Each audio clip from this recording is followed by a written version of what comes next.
শেখ হাসিনা যিনি মনে করতেন তিনি অজেয়, তাকে কেউ পরাভূত করতে পারবে না। পুরো রাষ্ট্র তিনি পকেটে ঢুকিয়েছেন।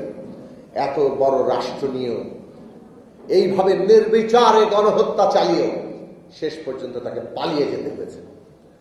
এই যে বিরাট উত্থান মানুষের, এই উত্থানকে আমাদের ধারণ করতে হবে। ৭১ সালের পরে যেভাবে বাংলাদেশের স্বপ্ন ব্যাহত হয়ে গেছে, বাংলাদেশের জনগণের স্বপ্ন দুমড়ে মুচড়ে গেছে